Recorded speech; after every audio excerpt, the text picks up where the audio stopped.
Thank you, Henry. Uh, it's good to be here. As the last, we had a lot of data discussions in the presenting companies. And to discuss about this, no better than the people who are here. We have Caitlin Morse, she's the CEO of BrainSpace, having revolutionizing the ICP market and the cerebral fluid market, simplifying the treatment and still collecting a lot of data to change the neurospace. We have Dave Kereiakes, partner at Windham Ventures, also has his previous role as a provider. So he comes up with an angle. Does he really need the data that we are talking about? We have Dave Cubbin, Keo Capital Advisors, great mind, great investor into health tech, has invested in a digital surgery platform, Care Syntax, doing well in the European market, will bring us a European concept of the data. And Peter Vranes, CEO of Nutromics. Uh, when we talk, we always talk about how do we do continuous diagnostics, monitoring, and he brings in with a lot of passion and collecting a lot of data with his own platform today. Thank you.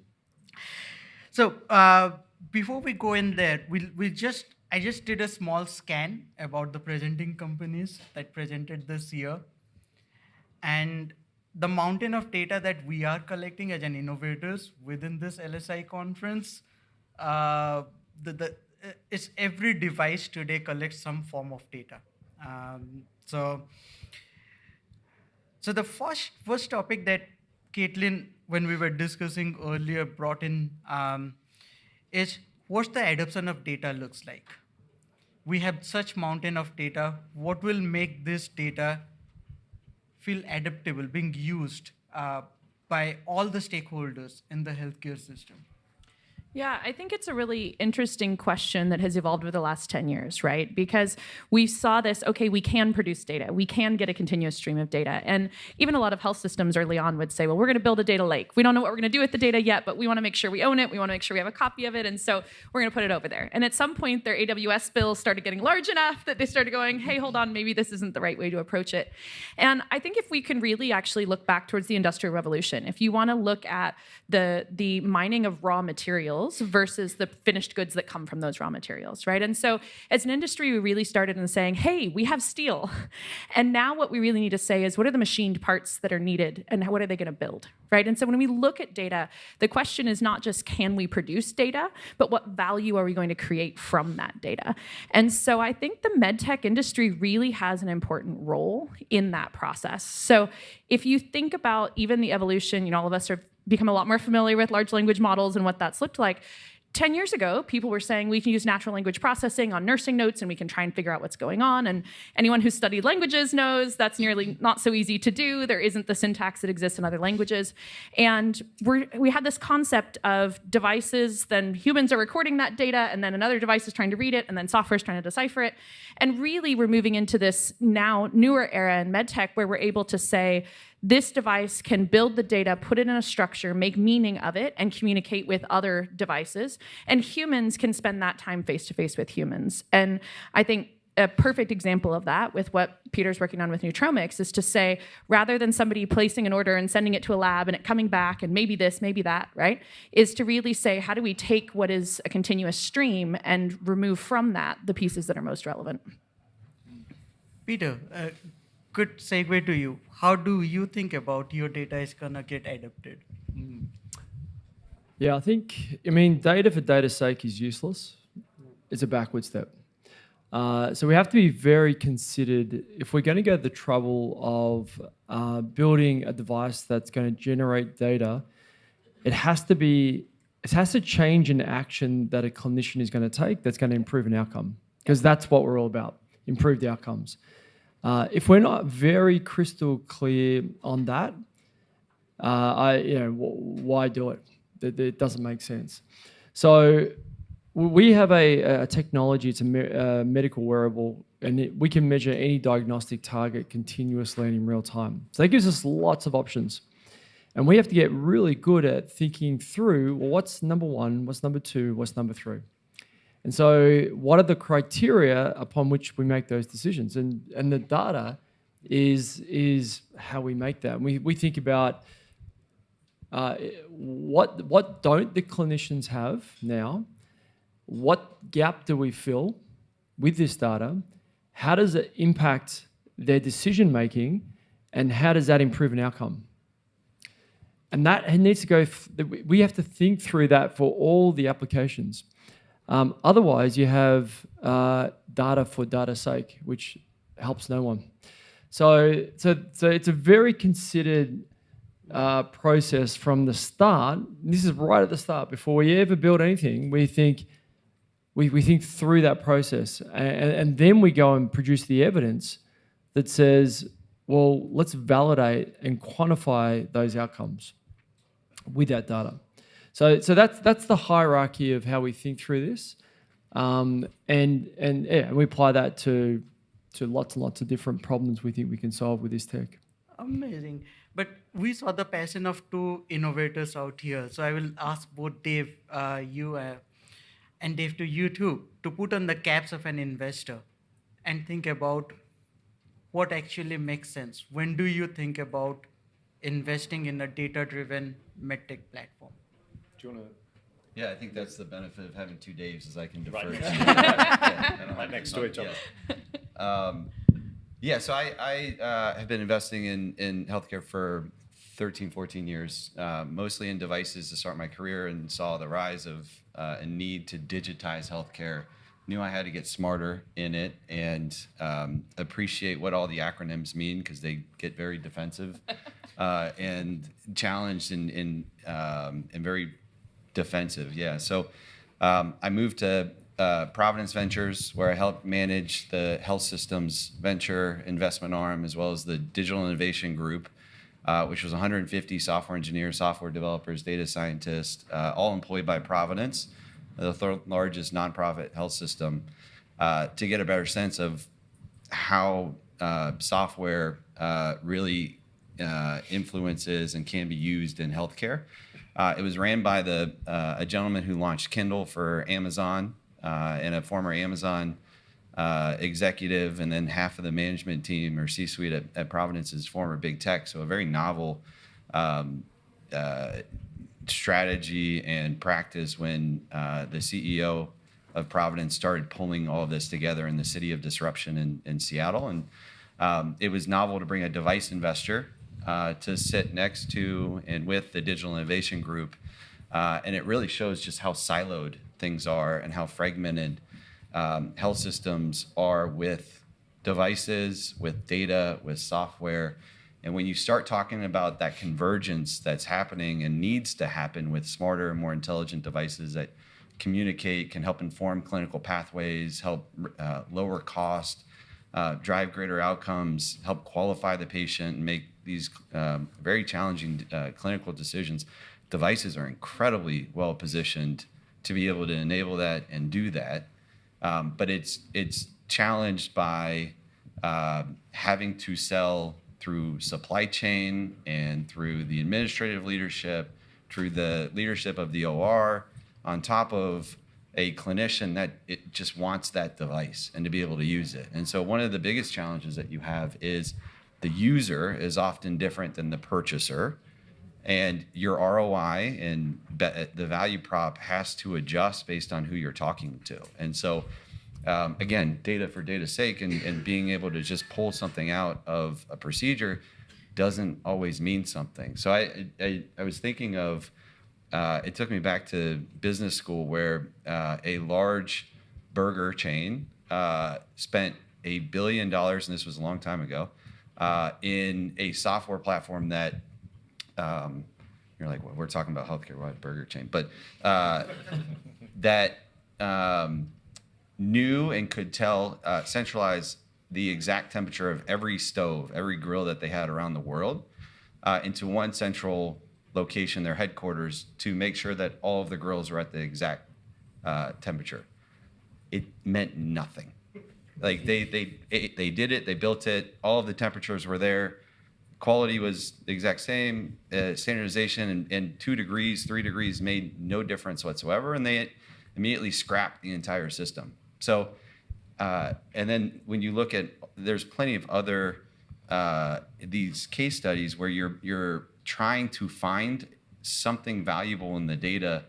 It is far better and far easier to define an ROI, what it is that you're actually trying to pull out and get to inform that decision, to make it easier for a healthcare leader, depending on whatever department they're in, that has been in that seat for probably 20 or 30 years and doesn't cross into other areas of the health system, to get educated enough and understand and comfortable enough with why you're trying to sell them something. So, What if the data wasn't part of the ROI? So I think we have an opportunity in devices where if the device itself is treating, is diagnosing, right, is doing something already, there's an existing reimbursement code, there's an existing workflow, and the data that's being collected, you're only showing the value of later. Is that something you've seen? I mean, NHS being a classic example where they're not going to pay just to collect data for data's sake, right?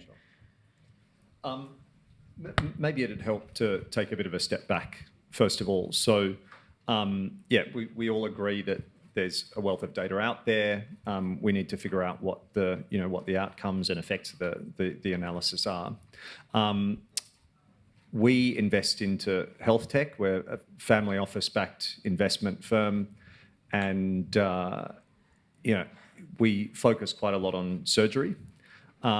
And so, in spite of all the data out there, in spite of all the fantastic technology, surgery is still the second most dangerous place in the world, outside the battlefield. So, depending on how you cut it, we're talking about a 0.5% risk of death, which equates to the most dangerous year in Afghanistan.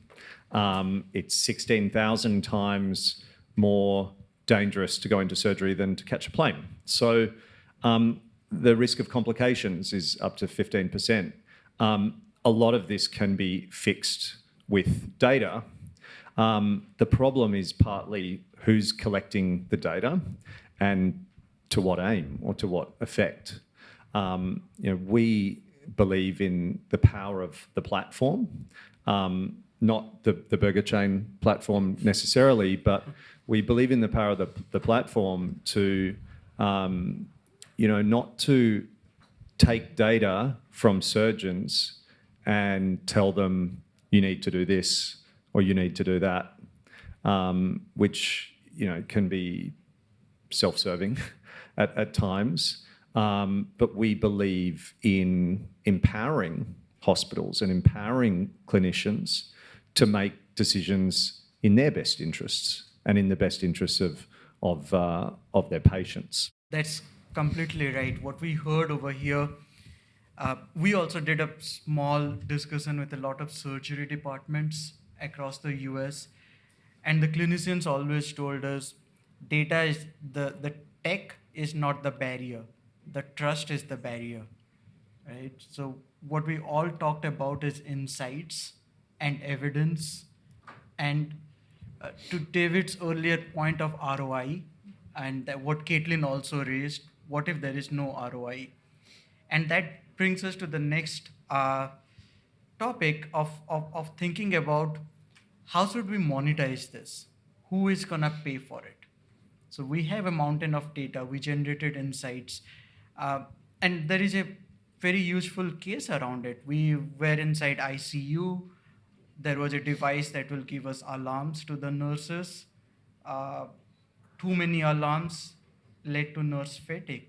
So how much is good? Who is gonna pay for it? So I'll start with, David, even with you, because you are in the NHS system, you come from a different system. Kereiakes is generating revenue. Yeah. What made the NHS pay for Kereiakes? The NHS is not paid for Kereiakes. Okay, the hospitals pay for it. But I'm very happy to say that because, I could be happier to say they had, but actually a lot of systems, countries, hospitals, insurance companies have paid for the product. So the reality is that you can get to break even, you can get to profitability once you've reached scale. The US is a different beast. Every hospital system's different, and healthcare system's different. And so we are in hospitals in the US as well. But the reason why we've got to where we are is because we have been able to demonstrate that ROI, and that's the most important thing. It's, this is all outcomes based. So in the case of insurance companies, I mean, the operating room is still a complete black box to insurance companies. And so, and we were talking about trust, and trust is such an important issue as it relates to data. Big issues with trust and insurance companies. People are paying more and they're getting less. So, how do they change the game? It's through understanding the risks and being able to provide more dynamic pricing and more specific pricing based on understanding their patients better, but also understanding the risks in the operating room better. So, we're well supported by the insurance industry.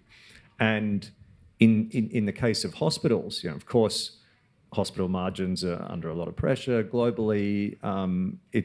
We attend these conferences and there's all this amazing technology, but who's going to pay for it? So the costs are going up to pay for all these wonderful things. So if I look into the future, and we'll talk about the future later, how do we get there? Well, I mean, we know that all this stuff has to happen. The data has to be collected. The system has to become more efficient. There's not a choice. But as we improve hospitals' margins through measuring the right data, cleaning it up, organising it, analysing it, we can drive up revenues, we can improve margins, we can reduce waste, can do all these fabulous things, and people buy in. And if you don't want to buy a product, fine, we'll share the cost saving. That's the proof is in the pudding. So yeah. Yeah. So who pays for it? I mean, there is a potential storm on the horizon for innovation and for small companies like what I have built a career off of, and what hopefully will allow my kids to go to college if they do and are able to, is how in a provider, I was approached by large med tech that wanted to, and we're at a point right now where payment models are changing and they're getting more creative, because the business of delivering care is a negative margin, and it's if we continue to deliver care in the way that we have, hospitals will go out of business, and just the delivering care out of the towers that we have. And so a lot of these larger device companies are looking at taking risk and bundling all of their devices and giving an a la carte to the provider and saying, you have one throat to choke, and supply chains are getting incented to consolidate vendors. And so as a new novel technology, it's harder to get in and differentiate yourself when you can't sell against free, because the large med tech will say, they may be better, they won't say that, but you may be beating them head to head in a particular device, but they fill out the rest of that procedure. And they will say, we'll help qualify you on the front end on what patients should be eligible for this particular procedure. We'll follow them after with data and insights. And by being able to predict who's going to respond, or who, whether they have diabetes or their health score, or whether they smoke, and if they have a third floor walk up, do they have a ride home? Those kind of unique insights can help inform how a patient is going to actually do in a procedure, and they'll go at risk. And so for a health system that's struggling with margins and with all of these vendors and supply chain, to say, great, we'll write you one check, you take care of that. Our clinicians will be happy because they'll be able to pull whatever bag they want out. And I mean, maybe not because they want something new and novel to be able to deliver, but there is this potential storm out there. And I think if that happens, and if we aren't innovating and showing how we can position novel technologies to own a particular ROI and drive the reason why it should be paid or why you're taking costs or enabling a procedure to be done in a lower cost setting or out of the towers, it's just something to think about and be aware of. That's a really good point. Caitlin, when we were discussing earlier, we discussed about devices that use data and devices that generate data. You had a very different business model that you were thinking about. Many data companies that come into the market think about that they're going to make money based on the data the very next day, right?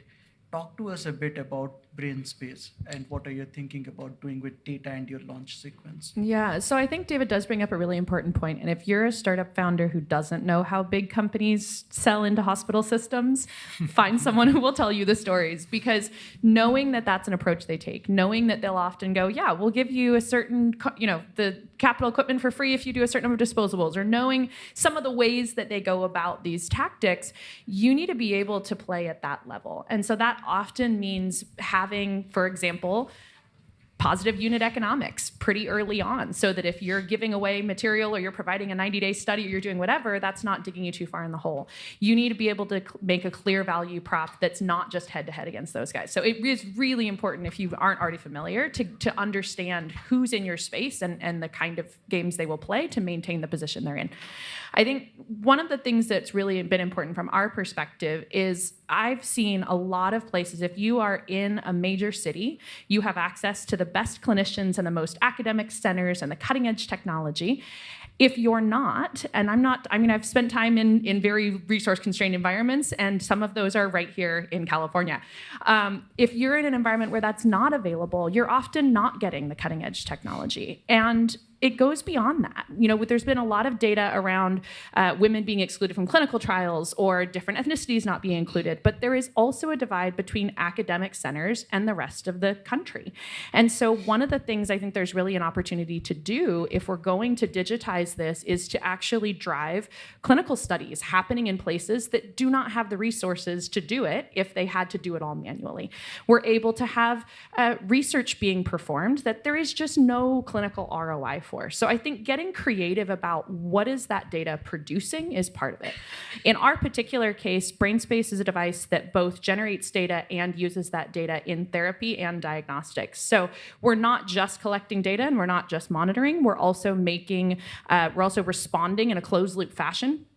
So doctors and nurses are interacting with our system and saying, drain to a pressure target, drain to a volume target, behave this way or that way. Let me know about these different conditions. But in the meantime, we're also automating workflows that are currently nurses. We're already looking at how we can be freeing up ICU beds, right? So really looking at what is the clinical workflow, what is the hospital choke point? And a lot of people will tell you that if they can't get people from the ER into the ICU, they've got a problem. If they can't run surgeries, they've got a problem, right? So really understanding that broader context of if hospitals have negative margins, what are you doing to help that? And then similarly, if you're able to collect that data passively, then, we were saying earlier, you can't do data for data's sake. Well, you can if there's no marginal cost to do so, right? And so maybe some of these places where we can build these data sets, there may not be a use immediately, but it can support that research if it's not causing that additional cost. But of course, if it's going to add to the health system cost, you're not going to be able to do it. Can I just jump in with something very quickly? I think when you're collecting the data, you do need to be very careful about how you're collecting it up front and how you're organising it up front. Because, and I'll give you a simple example. We looked at a robotic business technology that was doing hernia operations. And sorry, actually, I don't want to talk about that one. I want to change the subject. That one's a secret. That one's a secret. Next year. Okay. But no, we were looking at the provision of drugs and pain medication around surgery, and we were finding that people were giving scores of their pain in order to get medication, and we noticed that some sort of outliers, and it was like 1, 2, 3, and then occasionally a 7, and then they'd get a certain medication. And what we realised, and we had to drill into the data, and we realised that that everyone was lying the nurses were deliberately lying or telling the patient to lie in order to justify the provision of the pain medication. So it is, I mean, it's a simple analogy, but it can be a lot more complex than it appears. And that's why I think it's an important distinction when it's device-generated data. Sure. Because you are removing the human from the loop. Yeah. Right? So if if Peter's got a particular value, that is the value, right? What humans choose to do with it then gets into exactly what you're talking about, the psychology. But we have an opportunity where the device is actually generating what is at least consistent, right? You can eliminate interoperability. You can eliminate some of these behaviors. Now, of course, you still have to decide if you agree with the validity of it. And that comes back to your earlier point about trust. But we do have this opportunity to at least standardize some of what's being collected. And I just wanted to jump in if I can. Just on one point you made, Caitlin, about geographical disadvantages that exist, country and city, basically. Because I think it's been a problem forever, really, when you think about it. And there's been a big trend to remote patient monitoring, so pushing the hospital into the home. It's advantageous for the patient; they want it. It's advantageous for the hospital, it's cheaper. Everyone seems to like it, but there's a problem. And the problem is enabling technologies to allow it to actually happen. And so what we're seeing more of are those enabling technologies that are mobile, wearable perhaps, that allow for patients to be treated in the home. And when you can do that, you decentralize healthcare, and it's exactly what we need to do.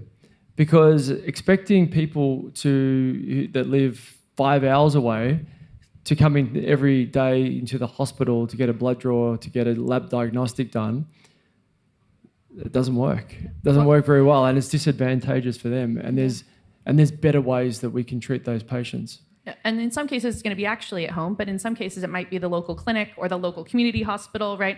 One of the things we've been looking at with digitizing some of this is then you can have that expert level one that's at the center of excellence within Providence, for example, can go and provide that consult. If it's all analog and it's not available and it's not clear, or like you were saying, it's not well structured and it's not easily accessible, then they're not able to provide that care. And so changing that care setting, whether it's getting them all the way to the home or whether it's just getting them to a clinician that's a lot closer, is really a huge potential that we have with this type of technology.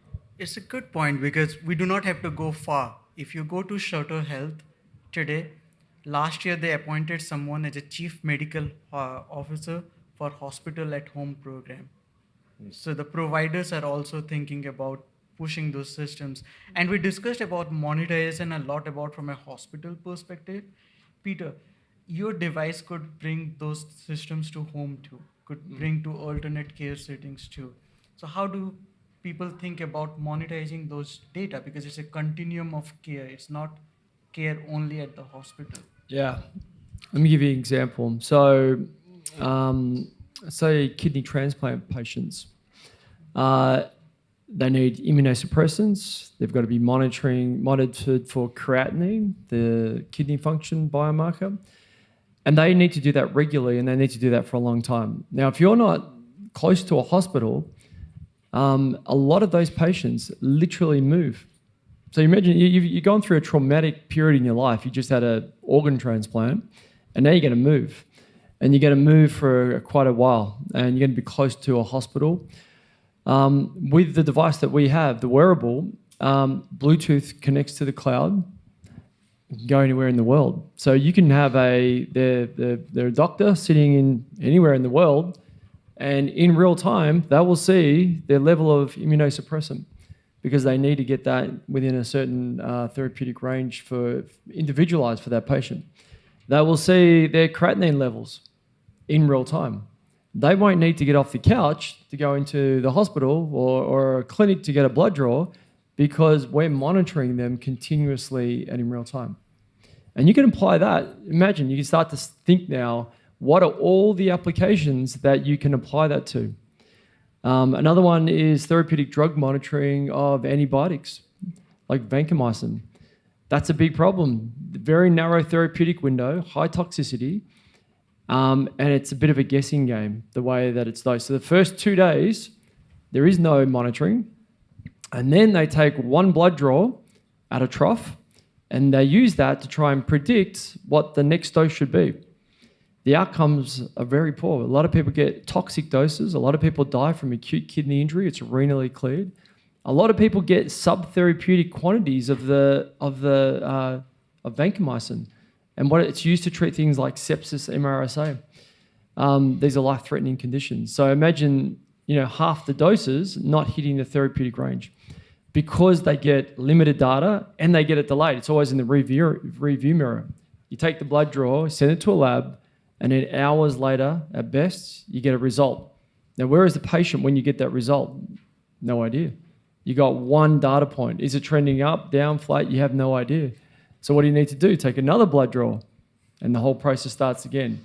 And that, in reality, just doesn't happen because they don't have the resources. So there is a big need to fix that problem. We're talking. The topic is data. Why do we need data? That's a good use case for data, right? We're going to fill in the gaps. We're going to do it in real time. Yep. We're going to do it. Could be remotely. Could be in the ICU. Could be in the general ward. And we have a continuum of care. Because the same patch that you wear in the ICU is the same patch that you wear when you go home. So that'll all continue. So that's just an example, a couple of examples of the utility of data. No, that's a good point, because what we are discussing over here is not only evidence, right? We are discussing about health economic and outcome research as a whole. You talked about various movement of the patient. That's a time and motion movement of a patient from a different topic. Dave, Caitlin, you wanted to say something? Yeah, just real quick. I won't distract us too much, but you by Bluetooth enabling, we're talking about some clinical and economic outcomes to sell and give the information to the purchaser or the payer or the provider on why they should pay for your technology or what value you can bring. But you also have the ability to be more intelligent about your business that way too. And the data that you can pull in on utilization, who's using it, when are they using it, how are they using it, to help your sales force, to help your team coordinate and better understand the procedure that you can't always be there in. I think too, an investment that I was fortunate to make in a company called Vranes Medical. It was a lung navigation system to better biopsy and then eventually treat for lung cancer. It was very labor intensive. We struggled with gross margins up to a certain point because the rep needed to be in the room. We saw this data, we saw the utilization trends, and they had to wait and schedule for a rep to be there. And so we created a virtual rep 10 years ago to a clinical rep to chime in on the capital to be able to communicate with the provider. And that unique insight building up to it far increased our gross margin. It helped with utilization. Docs, pulmonologists, rather than interventional radiologists, were doing percutaneous needle biopsies, which they didn't and they weren't entirely comfortable with because it can create a pneumothorax, which is an overnight stay and a big complication. So having that and removing that barrier was something that we used in the insights of what we were seeing. And so the data doesn't have to just drive your value prop to the provider, or payer or whoever. It can help enable your consumer, the patient, better understand how they can utilize your technology. So. Yeah, well, and along those same lines, other members of the ecosystem, right? So Deepak was asking about the monetization part of it, and I know there have been a lot of remote patient monitoring technologies that have come out that are sometimes fighting over the same reimbursement dollars, right? Have you looked at all, you talked about the drug effects. Is this a potential where actually it's the pharma partner who wants to get that and may be interested in some of that monetization or supporting clinical trials? Or are there some creative ways to be able to monetize that may not necessarily just be the typical reimbursement? Great question. Thanks for bringing that one up. The answer is yes. Oh, good. That's it. No. The answer is yes. Because why? So let's say you're a drug company developing a new drug. We all know that's a very expensive process. They don't all get through the regulatory pathway. And one of the reasons it's expensive is because you have big cohorts, a large number of participants going through trials. And what do they have to do? They've got to go into regular blood draws. They're measuring the drug level. They're measuring safety markers. Well, what's a way that we can radically reduce those costs? Well, we can develop a sensor that can measure the drug that they're interested in, and we can develop a sensor, which we have, that measures the safety markers. And then the participants, the thousands of them, can wear it at home, and they don't have to go in and get their blood drawn and get one data point. They can get thousands and thousands and thousands of data points, and they can do it heaps cheaper. So there's more data. They've got a better chance of getting through the regulatory process. They can show efficacy better. They can show safety better, and it's cheaper. There's some few good reasons why they might be interested there. So these are the sorts of things. Now that requires a technology that can be produced quite cheaply, because we're not going to give them 1 million of these things. They're probably going to want in the hundreds or maybe a small quantity. And we're fortunate that DNA-based sensing, which is what we have, that's our tech, we can produce this exceptionally fast. So, and that's where big data can come in as well. It helps us to develop our sensors very, very quickly. That brings us to the last thing before we open up to the audience for some questions. Do we need to go from mountain of data to an ocean of data, or do we need to come down just in a single line? What's the future? What I've observed from an investment perspective is that, and especially in the age of AI, and this boom that we're experiencing, is that in some ways you don't need as much data in reality as people think. But sometimes it takes you 10 to 15 years to figure out what data you need and how to analyze it and what the insights are. So just from the investment standpoint, we've observed that the most interesting companies are not the ones that are saying AI and this and that, but actually the ones that have been doing this for a really long time. Yeah. And I would argue that both mountains and oceans are the wrong type of analogy. What we actually need are cities. We need streets, we need skyscrapers, we need traffic lights and roundabouts. We need structure to the data. And when you look at structured, labeled, annotated, integrated data sets, then AI actually has a much simpler job to do. When you're trying to decipher through what's there and make sense of it, that is a much more sophisticated algorithm you've got to build than if you can say, go to this particular coordinate and look at what you're seeing and make sense of it in the context of the rest of the data. So being able to provide that structure is something that, as device companies, the more that we can create those data sets in a way that they're AI ready, whatever that looks like in your context, the more valuable they can be. And just to add very quickly to that, because you've inspired me, is just that a lot of the way data is analysed today is surprisingly unsophisticated within healthcare for an industry which is actually incredibly technical and sophisticated. We're looking at averages, and like there's dirty data, even when it's organised, it's not particularly useful, and then you apply some averages to it. Doctors give up the data and they're saying, what am I getting? What am I getting back for this? It's really key that we apply the same rigorous data science to the industry that's already being applied in other areas, like sport, for example. I'll be quick because I can see it's less than a minute. Quality number 1, size number 2, in that order. Perfect. Yeah, I would just say this is an incredibly exciting time to be in healthcare. The lights are just being turned on in a room that has been dark.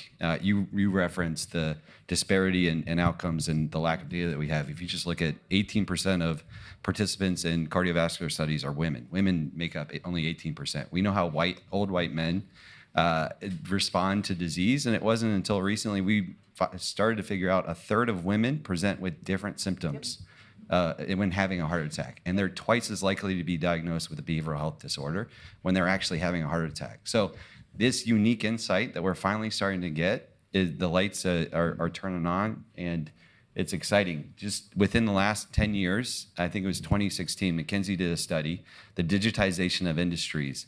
healthcare was right below government, but right ahead of, yes, and you're behind the government. If you've been to a DMV or BMV and you've seen the efficiencies there, they've gotten better. But at that time, it was right ahead of hunting and agriculture. And I guarantee you agriculture jumped above that very quickly. So it's exciting to have 20% of the GDP, $4 trillion global spend just in U.S. It's the fourth largest global economy is U.S. healthcare spend.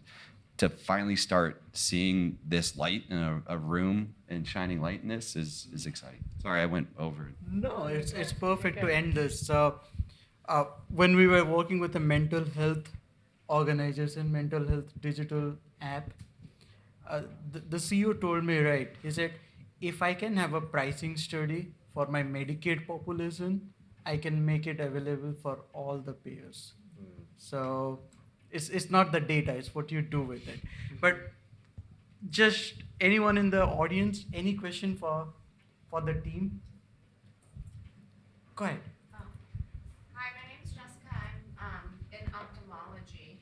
And I guess one thing I just want to add is multimodal data, like incorporating different aspects of imaging and also, lab values, etc. But something, of course, everyone is going to talk about as well with all this data is cybersecurity. And how are we going to protect ourselves against maybe in the future there may be a cyber war, and that's kind of where warfare is going. So, being coming myself from a cybersecurity background, the number of breaches in the healthcare systems are humongous. So, we are already every day under an attack. Okay, so somewhere some healthcare professional leaves the drive open. Somewhere it's also happening from human mistakes, right? So. The cybersecurity has to evolve with the evolvement of whatever we want to do. To add on to that mix, we have AI coming in, we have other data sets coming in, and there is not enough infrastructure with the computing power we have. Where do we need to go? The policy has to evolve. The policy of sharing data, the policy of HIPAA, and all those has to evolve if we have to tackle the cybersecurity point. And Jessica would absolutely agree. I think that's part of why structured data is so important, right? If you can have timestamping, if you can, something that basic, right? This is sometimes multimodal data is simply the fact that you're at different time intervals. So really thinking about what are the other pieces of data that a given clinician is going to be looking at and how do we interplay between that? The more that can be done at the device level rather than having to create a software layer on top to reconstruct it, the more efficient that computing power is going to be. I just want to add one thing. The most important priority of all of this, in my view, is not actionable insights, although that's critically important. It's trust. The day we lose that, it's game over. Because if people do not trust us, whoever the provider, the hospital, to be good shepherds of their data, that's when we're really going to have issues. And these data breaches that we have over and over again, each one of them is an erosion of trust. And I think we don't do half of what we should do in that area. Because once trust is lost, it's very difficult to get back. There was a sobering note. Sorry, I felt that was a bit heavy, wasn't it? Somebody have a very hopeful question they want to end on. But the war hasn't been lost, and the future is bright. But in better news. So, any further questions? Because we are gonna go and have a wine after this anyways. So. We're standing between them and happy hour. It Okay, may be so a little we should harder to get conclude another this question. Yeah. Good 10 minutes now. Thank you very much. Thank you, everyone. team. Thank you. Thank you. Very much.